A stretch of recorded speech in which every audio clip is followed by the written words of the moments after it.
এরকম ঘটনা না একদিন হুজুরে ডাইকা নিছে, তারপরে ডাইকা নিলে তারপরে বলছে মানে মাদ্রাসা ছুটি হইলে মসজিদ ঝাড়ু দিয়ে যাইতে। আচ্ছা আচ্ছা আচ্ছা, তারপরে আমি ঝাড়ু দিতে যাইছিলাম, তারপরে ঝাড়ু দিতে গেলে এরকম ঘটনা।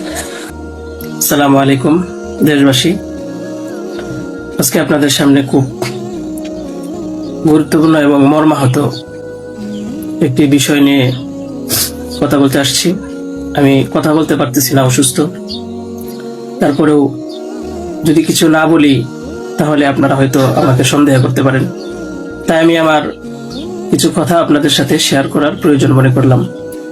বিষয়টা হচ্ছে যে আপনারা দেখতে পাচ্ছেন যে সামাজিক যোগাযোগ মাধ্যমে আমাকে নিয়ে একটা বিষয় ভাইরাল হয়েছে, বিভিন্ন পত্রপত্রিকায় সেগুলো হয়তো প্রচার হচ্ছে। তো আমি আপনাদের বলবো যে এই বিষয়টার সাথে, যে বিষয়টা মেঘলা নামক একটা মেয়ে এবং আমার ছবি দিয়ে যে একটা অপপ্রচার করা হচ্ছে, অপবাদ রটানো হচ্ছে, এটার সাথে আমি কোনোভাবেই সম্পৃক্ত না।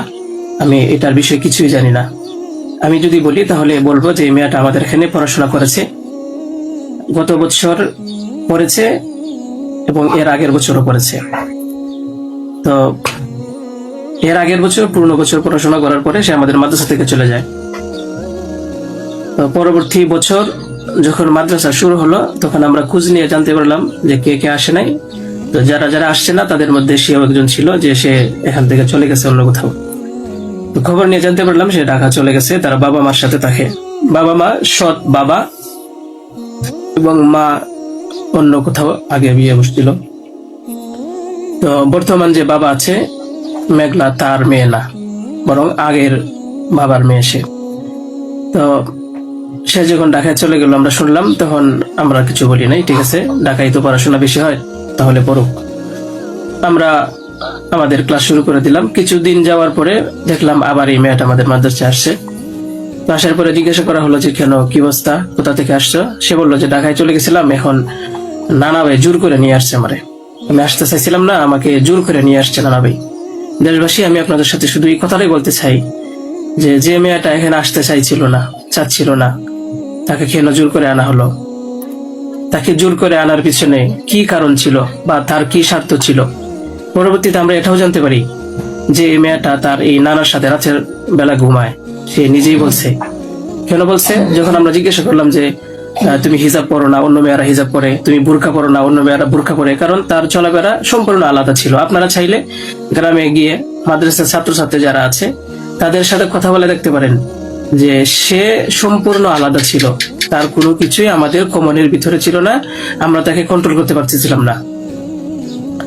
তো সে এইভাবে কিছুদিন থাকার পরে আমরা ভাবলাম যে হয়তো তাকে আমরা রাখতে পারবো না, কারণ আমরা তাকে কন্ট্রোল করতে পারছি না। হয়তো মেয়েটা অন্য কোথাও গিয়ে যদি কন্ট্রোলে থাকতে পারে, পড়াশোনা করে, তাহলে এটা তার জন্য ভালো। তাই আমরা তার গার্জেনের কাছে বললাম, তার মাকে আমরা বুঝাইয়ে বললাম। আমাদের উদ্দেশ্য এটাই ছিল যে তার মা যেন তাকে বুঝিয়ে বলে যায় যে হুজুরের কথা মেনে চলবা, মাদ্রাসার নিয়ম কানুন মেনে চলবা, এই কথাগুলো উনি বুঝিয়ে যাবেন। কিন্তু উনি কি করছেন যে ওনার মেয়েকে উনি বলছে যে না, আমি এখানে রাখবো না, নিয়ে চলে যাব। তো আমাদের এখান থেকে প্রায় 5-6 মাস আগে আমাদের মাদ্রাসা থেকে নিয়ে চলে গেছে। হয়তো পরবর্তীতে খবর নিয়ে জানতে পারলাম সিলেটে যেখানে উনি থাকে সেখানে নিয়ে গেছে। তো নিয়ে যাওয়ার পরে এখন কিছুদিন আগে আবার আসছে, এসে বলতেছে যে এই দুর্ঘটনা যে খুব বড় সমস্যা। যে কথাটা শোনার পরে আমার মতো একজন সাধারণ মানুষ, আমি আর সহ্য করতে পারছি না, আমি আর নিজেকে ঠিক রাখতে পারি নাই। আমি একেবারে অসুস্থ হয়ে পড়ছি। কারণ আপনারা হয়তো জানেন যে অনেকেই, আমার ফ্যামিলি আছে, আমার বাচ্চা আছে, আমার বিবি সাহেব আছে, আমার আত্মীয় স্বজন আছে। আপনারা বলুন তো, আমার নামে যে বিষয়টা প্রচার হচ্ছে, এটা আমার ফ্যামিলির লোকেরা দেখে আমাকে কি বলছে, কি ভাবছে? আপনারা সঠিক তদন্ত করুন। আমি কখনোই দেশের আইনের প্রতি অবাধ্য না, আমি শ্রদ্ধাশীল। দেশের আইন আছে, সে আইন সঠিক অপরাধী যে তাকে খুঁজে বের করবে। আপনারা অপরাধী খুঁজে বের করার আগেই যদি আমাকে অপরাধী বানিয়ে ফেলেন, তাহলে তো আসল অপরাধী পার পেয়ে যাবে, আসল অপরাধী তো ছাড়া পেয়ে যাবে। আপনাদের কাছে আমি অনুরোধ করে বলি, আপনারা আসল অপরাধীকে খুঁজে বের করুন, টেস্ট করা হোক যে আসলে এই বাচ্চা বাবাকে। আপনারা আমাকে টেক দিচ্ছেন, বিভিন্ন পত্রিকায় টেলিভিশনে বলা হচ্ছে, আমি আপনাদের কাছে শুধু এই কথাগুলি বলবো যে আল্লাহ তাআলার বিচারের উপরে যদি শ্রদ্ধাশীল থাকেন, এই বিশ্বাস করেন, তাহলে আমাকে নিয়ে আর এরকম কাজ করবেন না। আপনারা সঠিক তদন্ত করে সঠিক অপরাধীকে খুঁজে বের করুন। আমি আপনাদের সামনে আর কথা বলতে পারতেছি না।